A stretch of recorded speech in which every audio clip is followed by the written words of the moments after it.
If a centralized entity held the decentralized property, you would have a profound advance forward. So for example, if JP Morgan went and they bought 1 million Bitcoin tomorrow, you would have a decentralized property held by a centralized entity. The price of Bitcoin would go to 10 million a coin. And every hodler, right, every Bitcoiner with Bitcoin and cold storage everywhere in the world would have Bitcoin worth $10 million a coin. Now, there's going to be 100,000 platforms, 100 million companies.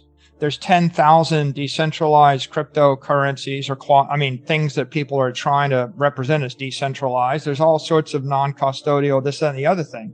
Does any of it matter? No, nothing matters. There's only one thing in the world that matters, which is Bitcoin. If the government of Russia or the government of Saudi Arabia went and decided to buy 1 million Bitcoin or 100,000 Bitcoin, 500,000 Bitcoin, if Apple did, I think that you got some money, you have an opportunity, buy Bitcoin. You want to invest in something? Invest in a company that's using Bitcoin, right? You want to live in a country? Live in a country that lets you own Bitcoin. You want to fix the thing? Put some Bitcoin in it, right? That's a very straightforward view. Here's the problem. As far as I can see, there's been one successful project called Bitcoin, right? Now, there's 6,500 cryptos. Name the next 12 that are property, right? We can have a debate. Bitcoin forks, but they would like half the time they might or might not be able to make the case. Now you have 6,000 cryptos that are projects, but they use the word project, but that's interchangeable with, it's really company. Project is venture, right? Now, there's a lot of non-custodial, decentralized things you can do with it, and many of them are good. Like if you're in a hostile regime, like if you live in a communist regime and they're going to murder you because you have property, then you need peer-to-peer non-custodial wallets. I get it, right? In Cuba or North Korea, where the government thinks you should lose your life and lose your freedom should you own anything, then you need it. But if you live in the United States where you have property rights and you have a legal right to own things, do you still need all these non-custodial? Do you need 10,000 non-custodial crypto networks and non-custodial everything under the sun? Do you need non-custodial decentralized yield generating? Do you need decentralized insurance and decentralized banking and decentralized NFT, this, that, and the other thing? And my answer is no. There's this fascination with it. It's like you got a square peg, or people came up with like a hammer, so everything's a nail, and they want to use the hammer on everything. But really, there's one thing which is the solution to half the problems on Earth. One thing, Bitcoin. And then the next 100,000 things is going to be the answer to 5% of the problems on Earth. But you know what the problem is? The next 100,000 things are going to be non-compliant. So you have one thing which is compliant in the world, in the socialist and the capitalist world and a world of property rights. Bitcoin is compliant. It is legal to own property.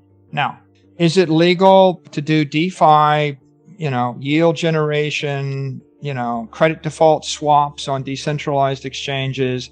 How about do triple anonymous wash transactions on NFTs that I sold to myself 6 times with leverage? None of that stuff is legal, right? But, maybe it's legal somewhere in cyberspace, but let's just use the word compliant.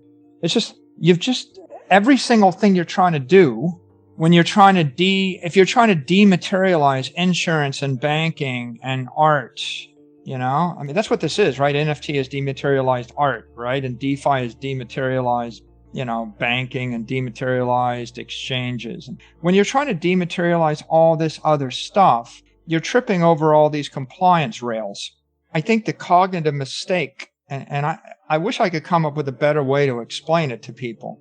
The cognitive mistake, the mistake that people keep making over and over and over again, is they think that because Bitcoin needs to be decentralized, everything that touches it needs to be decentralized as well. And that second thing, that's just an error. Before we continue, help us clicking that YouTube like button and subscribe now to our channel. This shows the algorithm that you valued this information. And it helps us spread that message. Sharing is caring. And now, let's continue. Centralized governments, right? Compliant governments, public investors, public companies, public institutions, centralized agencies that have that are custodial. They all can benefit from Bitcoin, and all of their engagement benefits Bitcoin.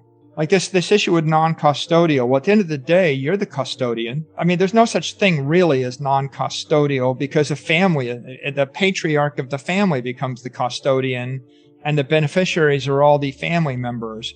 So ultimately, until we get down to a world of 8 billion individuals that don't trust each other, there's one thing that needs to be non-custodial, and the one thing is Bitcoin.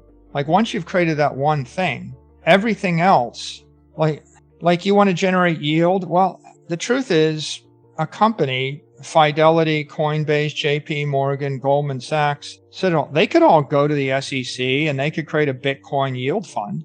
Fidelity could create a Bitcoin yield fund right now. Anybody in the mutual fund business could go and create a Bitcoin yield fund where they basically file a registration statement and they say, look, we're going to hold Bitcoin. We're going to sell the volatility on Bitcoin. We're going to sell out of the money calls, and we're going to generate effectively 12% yield. And we're going to give up all the upside over 40%. And maybe we're going to collar it or not collar it. So the volatility is going to go from 80 vol to 40 vol, and the yield's going to go from 0 to 8%. It sounds like a Bitcoin maximalist position, but it isn't quite. It's like, I think that the revolutionary innovation is digital property in the form of BTC.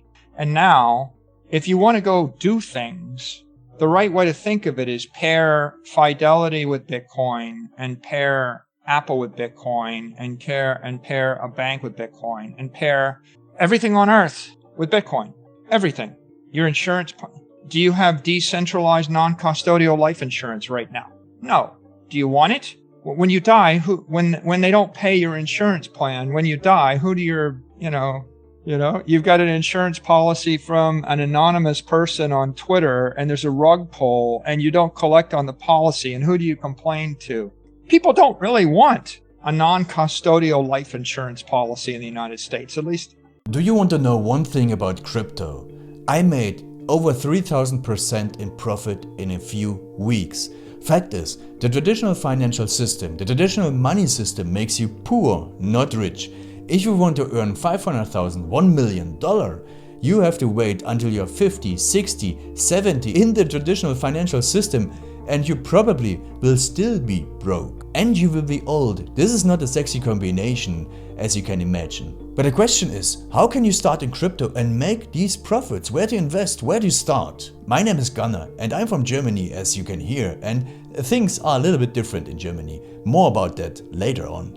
Fact is, there are lots of different cryptocurrencies. It's a gigantic universe where beginners and professionals get easily lost. But there is light at the end of the tunnel. There are 7 key steps you need to follow to become successful in this market. You have to know them, and if you fail one of them, it's literally impossible to succeed in this market. Just an example, one of the key points is your exchange, and one of the biggest are, for example, Binance and Coinbase.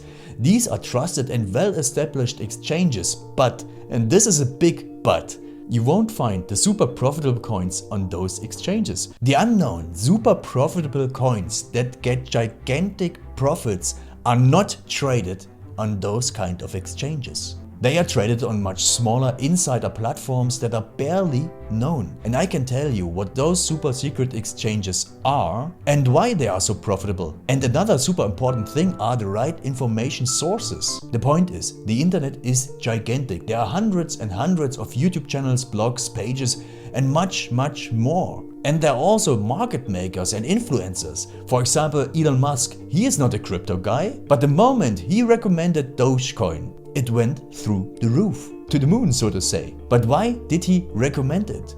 Where did he hear it from? He didn't hear it from newspapers. And believe me, he is listening to someone. But you have to know who, and you have to react before he is reacting. This is really, really important. And these are only 2 of the 7 steps you have to follow in order to be successful in crypto. And if you want to know all of these steps in much more detail, and if you want to have a comprehensive checklist, here's what you should do. There is a link below this video. Click on this link and you will get the opportunity to subscribe to my channel. Click on the link and you will see a video where I explain the next steps. So see you soon. Click on the link now. I'll see you there.